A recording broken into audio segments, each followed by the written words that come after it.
Welcome to my Ramarajyam channel. నమస్తే, మీ senior journalist Deranga Krishnaiah. ఈరోజు ప్రధాన అంశం పులివెందుల పాత ఫ్యాక్షన్ స్టోరీ. శాసన మండలిలో ఎమ్మెల్సీ భూమిరెడ్డి రాంగోపాల్ రెడ్డి వెల్లడి. పులివెందుల రాజకీయం శాసిస్తున్నది ఇప్పటి వరకు, గెలుపొందింది ఇప్పటి వరకు.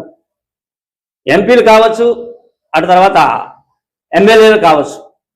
పులివెందుల నుంచి ఎన్నిక కాబడుతూ ఉన్నది ఎవరు అంటే వైఎస్ కుటుంబీకులే.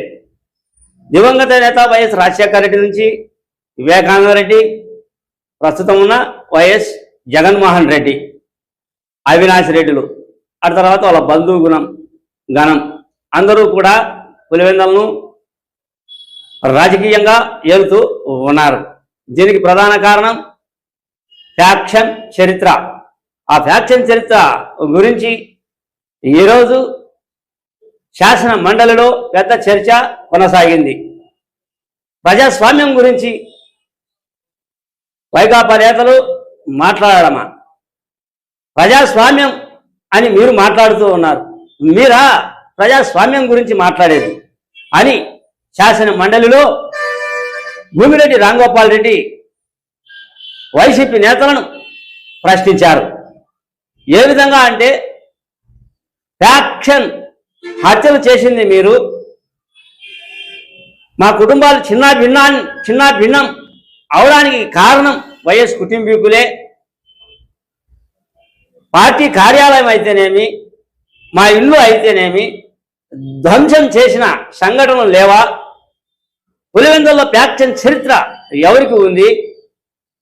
వైఎస్ కుటుంబీకులు అంటే తెలుగుదేశం నేతలకు ఎంత భయం, ఎన్ని విధాలుగా భయభ్రాంతులకు గురి చేశారు, ఎన్ని విధాలుగా కేసులు పెట్టారు, ఎన్ని విధాలుగా మా మీద కక్షలతో మా మీద దాడులు చేశారు. ఇవన్నీ వైఎస్ కుటుంబీకులకు, వైసీపీ నాయకులకు తెలియదా? పులివెందుల ఫ్యాక్షన్ అంటే చేసింది మీరు కాదా? మీరు ఫ్యాక్షన్ గురించి చెబుతూ ఉన్నారు, ప్రజాస్వామ్యం గురించి చెబుతూ ఉన్నారు అని ప్రజాస్వామ్యం గురించి మాట్లాడే అర్హత మీకు లేదు అన్నట్టు భూమిరెడ్డి రాంగోపాల్ రెడ్డి శాసన మండలిలో లేవనెత్తాడు గత ఫ్యాక్షన్ స్టోరీల గురించి చెబుతూ.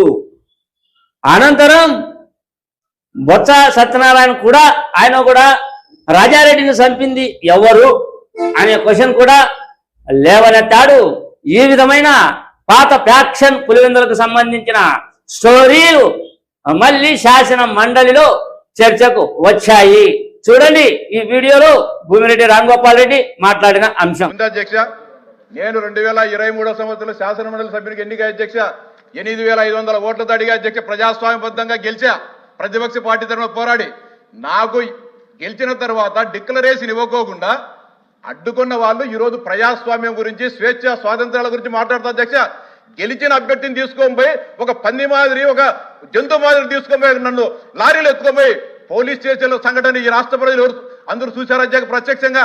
వీళ్ళు ఈ రోజు ప్రజాస్వామ్యం గురించి, న్యాయం గురించి మాట్లాడే వాళ్ళ అధ్యక్ష, ఈ ధర్మమా అధ్యక్ష? ఇంకో అధ్యక్ష, ఇంకొక ఆయన జోగి రమేష్ గారు ఉన్నారు అధ్యక్ష, చంద్రబాబు నాయుడు గారి ఇంటి పైన దాడికి పోయి ఏమయ్యా ఎందుకు పోయినట్టు ఆయనతో చర్చించేదానికి పోయినారంట. చర్చించేదానికి అయినా మీరేం రిప్రజెంటేషన్ ఇచ్చేదానికి ముఖ్యమంత్రి అధ్యక్ష? సిగ్గుండాలా, మానవ ఉండాలా అధ్యక్ష? ఇవన్నీ ఉండి ఇంకా దారుణమైన సంఘటనలు అధ్యక్ష.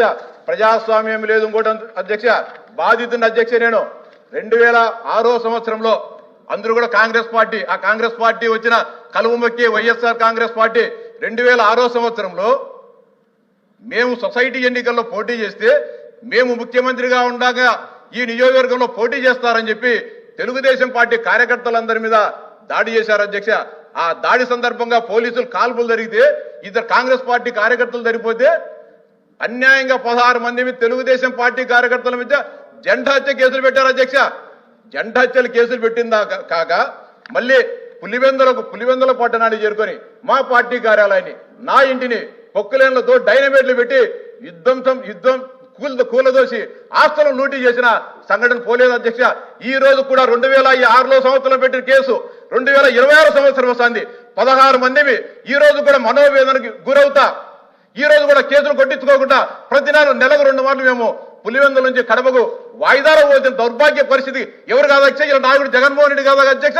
ఆ రోజు ఎక్కడ 16 మందిని జైల్లో వేస్తే ఈ నియోజకవర్గంలో తెలుగుదేశం పార్టీకి అడ్డు తొలగించుకుంటా అని చెప్పి మా మీద హత్య కేసులు పెట్టి మా ఆస్తుల విధ్వంసం చేసిన వ్యక్తి ఈ రోజు ప్రజాస్వామ్యం గురించి శాంతి గురించి మాట్లాడుతున్న అధ్యక్ష.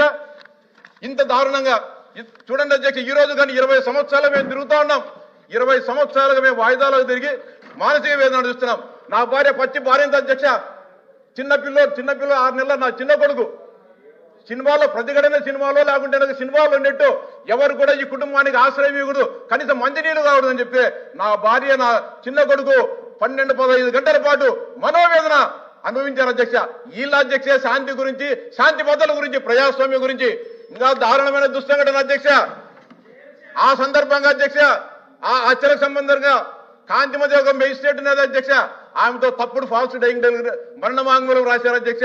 ఆమెను ప్రలోభ పెట్టి రాస్తే మేము పిటిషన్ పెట్టి అధ్యక్ష హైకోర్టుకు రాష్ట్రం ఉండదని విజిలెన్స్ విచారణ జరిపి ఆ కాంతిమతి అనే ఆమెను 12/12/2012 తేదీన డిస్మిస్ చేయడం జరిగింది అధ్యక్ష. ఇది ఆ రోజు వార్తాపత్రికలో వచ్చింది అధ్యక్ష.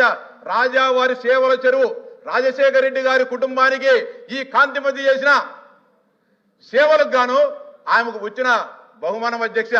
ఈ రోజు మాట్లాడుతున్నారు అధ్యక్ష, అంబటి రాంబాబు గారి మీద దాడి చేశారు, ఆయన పిల్లలు ఆయన బాలలు ఆయన కూతుళ్ళు లేరా, జోగి రమేష్ పెండ్లాం లేదా అంటారు. మాకు మా పెండ్లాం లేదా అధ్యక్ష. ఆ రోజు మా ఇళ్ల మీద దౌర్జన్యంగా దాడులు చేసి మమ్మల్ని అన్యాయంగా కేసులు ఇరికించినప్పుడు మా పెండ్లాలు మా పిల్లలు కనపడలేదు అధ్యక్షులకు. ఎందుకు ఇంత అన్యాయంగా మాట్లాడుతున్నారు అధ్యక్ష? సూటిగా ప్రశ్నిస్తాను అధ్యక్ష. రాజశేఖర రెడ్డి కుటుంబం జగన్మోహన్ రెడ్డి గారి రక్త మాంసాలతో ఇతరులను చంపి ఈ రాజకీయ సౌధాన్ని నిర్మించుకున్నారు తప్ప ప్రజాస్వామ్యబద్ధంగా నిర్మించుకోలేదు అధ్యక్ష.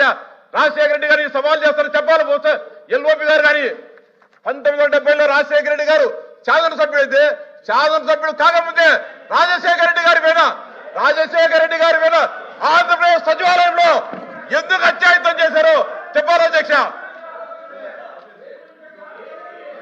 ఎందుకు రాజశేఖర రెడ్డి శాసనసభ్యుడు కాకముందే, రాజశేఖర రెడ్డి రాజకీయాల్లోకి రాకముందే ఎందుకు అత్యాయుతం చేశారు? ఎవరు చేశారు? ఎందుకు చేశారు? సమాధానం చెప్పాలా? మీ పార్టీ నాయకుడు సమాధానం చెప్పాల్సిన బాధ్యత ఉంది. ఎల్ఓపి గారు సార్ అధ్యక్ష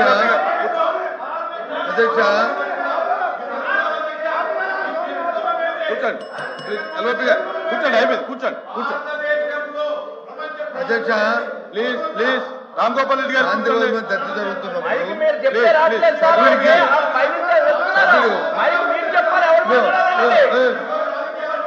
మీరు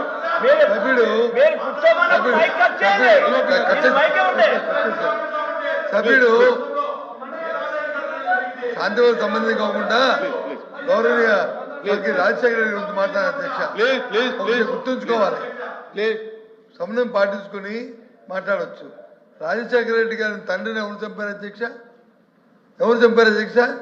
అదే రాజశేఖర రెడ్డి గారు కానీ దాంట్లో కక్ష తీసుకోకుంటే ఈ రోజు